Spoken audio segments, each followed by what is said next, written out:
Friends, welcome to legal basic. आज का topic है order 21 rule 26 to rule 29 of the CPC 1908। इसका मतलब है स्टे ऑफ एग्जीक्यूशन।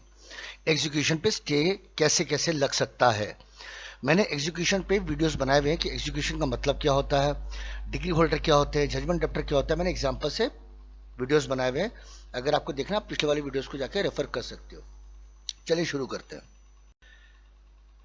सबसे पहले है ऑर्डर 21 रूल 26 सब रूल 1 to 3 सीपीसी 1908 क्या कहता है। रूल 26 ये कहता है व्हेन कोर्ट में स्टे एग्जीक्यूशन, कोर्ट कब कब एग्जीक्यूशन पे स्टे लगा सकती है। तो सबसे पहले सब रूल 1 क्या कहता है, पहले मैं आपको डेफिनेशन पढ़ूंगा, डेफिनेशन के बाद मैं आपको एग्जांपल से समझाऊंगा। ठीक है।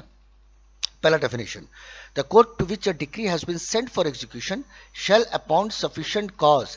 मैं फिर से रिपीट कर रहा हूं, sufficient cause being shown stay the execution of such decree for a reasonable time to enable the judgment debtor to apply to the court by which the decree was passed or to any court having appellate jurisdiction in respect of the decree or the execution thereof for an order to stay execution or for any other order relating to the decree or execution which might have been made by such court of first instance or the appellate court if execution had been issued thereby or if application for execution had been made thereto।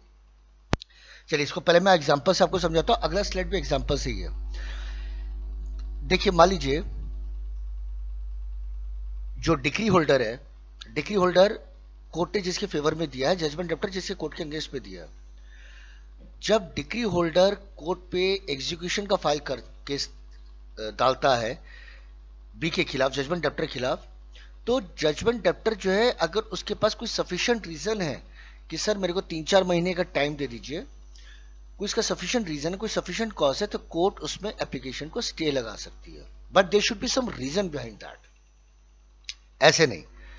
ठीक है।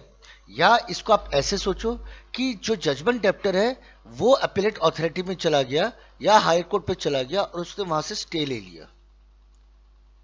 ठीक है, तब stay लग सकती है। अब चलते हैं दूसरे डेफिनेशन पे। सब रूल 2 क्या कहता है, where the property or person of the JD has been seized under an execution, the court which issued the execution may order the restitution of such property or the discharge of such person pending the result of the application।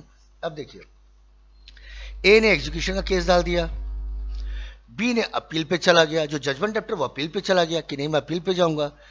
तो execution जो court होती है, जहां पे execution का case चल रहा है, वहां पे उन्होंने जजमेंट डेप्टर की प्रॉपर्टी सीज कर ली।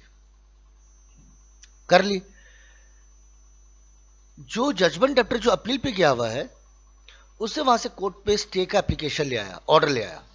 तो उसने एग्जीक्यूशन कोर्ट को क्या बोला कि सर मेरे एग्जीक्यूशन का केस में अभी स्टे लग गया है फॉर 6 मंथ और 7 मंथ, जो भी केस होगा, तब तक के लिए आपने जो मेरी प्रॉपर्टी सीज करी है उसको आप डिस्चार्ज कर दीजिए।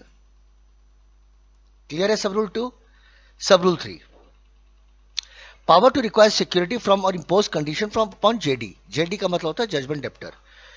जब भी कोर्ट स्टे लगाती है तो कोर्ट की पावर होती है उस पर या तो कोई सिक्योरिटी या फिर कॉस्ट ले ले या कोई कंडीशंस लगा ले। जैसे मान लीजिए मैंने अभी बताया कि वो उसकी जमीन कोर्ट ने ले ली।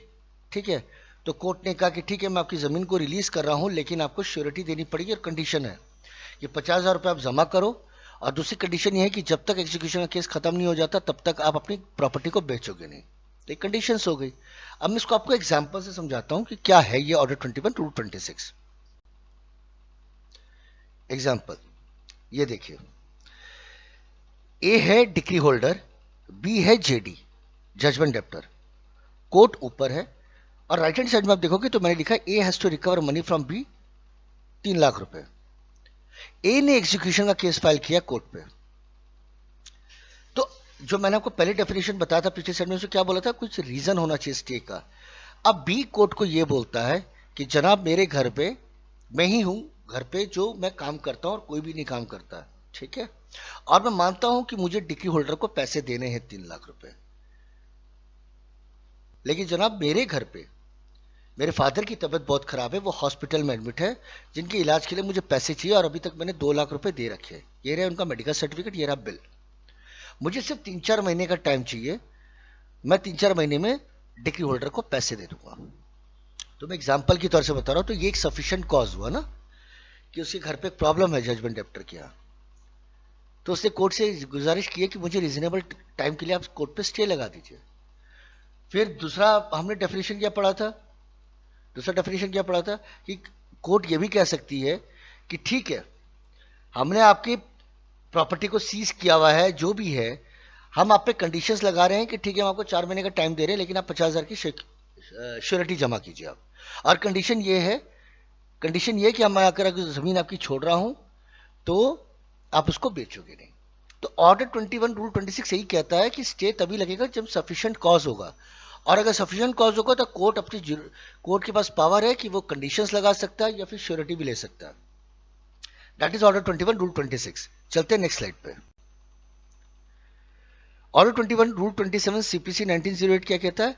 Liability of JD discharge. JD का मतलब क्या था? Judgement debtor. इसको एक बार डेफिनेशन पढ़ते फिर मैं आपको समझाता हूं। नो ऑर्डर ऑफ रेस्टिट्यूशन और discharge under rule 26 shall prevent the property और person of a judgment debtor from being retaken in execution of decree sent for execution. कहने का मतलब है कि आप ऐसे सोचो कि डिक्री होल्डर जजमेंट डेप्टर जो है हायर कोर्ट से जाके उसने स्टे ले लिया कि 6 महीने तक ठीक है हम स्टे लगा रहे हैं, तो कोर्ट की सुनवाई हुई। 6 महीने के बाद जब जहां पे हायर अथॉरिटी पे जहां वो अपील करने गया था, वहां से कोर्ट ने कह दिया कि नहीं, आपका स्टे मैं कैंसिल कर रहा हूं, ठीक है। तो जो कोर्ट ने उसकी प्रॉपर्टी, जो एग्जीक्यूशन कोर्ट जो थी जिसने उसकी प्रॉपर्टी ली थी जजमेंट डेप्टर की, रिलीज कर दी थी, तो वो ही कोर्ट उसकी प्रॉपर्टी को दोबारा सीज कर लेगी। ऐसा नहीं होगी कि प्रॉपर्टी रिलीज कर दी, डिस्चार्ज कर दिया क्योंकि स्टे लग गया था, तो वो प्रॉपर्टी दोबारा सीज नहीं हो सकती। ये नहीं हो सकती। That is order 21 rule 27 CPC 1908। ठीक है, चलते नेक्स्ट पे। ऑर्डर 21 रूल 28 सीपीसी 1908 क्या कहता है? देखिए, that any order of the court by which the decree was passed in relation to the execution of such decree shall be binding upon the court to which the decree was sent for execution। बहुत simple है। अगर judgement debtor अगर appeal पे जाता है या appellate authority पे जाता है, ऊपर की कोर्ट का जो भी ऑर्डर होगा वो एग्जीक्यूशन कोर्ट को मानना पड़ेगा। वेरी सिंपल, क्लियर है? चलते नेक्स्ट पे। ऑर्डर 21 रूल 19 सीपीसी 1908, ये बहुत इंपॉर्टेंट है कि stay of execution between decree holder and judgement debtor. If a suit by judgement debtor is pending in a court against the holder of a decree of that court, the execution of the decree may be stay until the disposable of the suit. इसको हम example से समझते हैं, उसके लिए next slide पे चलते हैं। ये देखो, यहां पे आप देख रहे हो कि ए डिक्री होल्डर है, बी जजमेंट डेप्टर है। तो ए को पैसे लेने बी से कितने? 3 लाख रुपए। तो बी कोर्ट से क्या कह रहा है? बी कोर्ट से कह रहा है, जनाब मैंने भी ए के खिलाफ कोर्ट पे केस डाला हुआ है 25 लाख का या 20 लाख का। अगले महीने जनाब आर्ग्यूमेंट है। सर आर्ग्यूमेंट है अगले महीने, आप प्लीज 2 महीने वेट कर लो, आर्ग्यूमेंट कंप्लीट हो जाए, जो भी फैसला होगा वो मैं कर लूंगा, जो भी फैसला होगा, जो कोर्ट बोलेगी वो मैं कर लूंगा। तो that is an example of order 21 rule 29, जो कि हम स्टे की बात कर रहे हैं between the decree holder and judgement debtor. A को पैसे लेने 20 से 3 लाख रुपए, लेकिन बी ने भी केस डाला हुआ ए पे 20 लाख का। तो बी बस ये कह रहा है, जनाब अगले महीने आर्ग्यूमेंट है, अगले महीने मतलब डिसीजन है उसका, आप 1-2 महीना वेट कर लो। तो that is a example of order 21 rule 29। Clear है guys? I am sure guys आपको मेरा वीडियो पसंद आया होगा। ठीक है, मैं कोशिश कर रहा हूं कि बहुत सिंपल तरीके से आपको समझाऊं। एंड गाइस प्लीज एक बार आप लाइक और सब्सक्राइब जरूर कर दीजिएगा, और आप लोग प्लीज अपना ध्यान रखिए। कोविड का pandemic situation is not good, तो please take care of yourself. Have a good day, God bless you all, bye bye.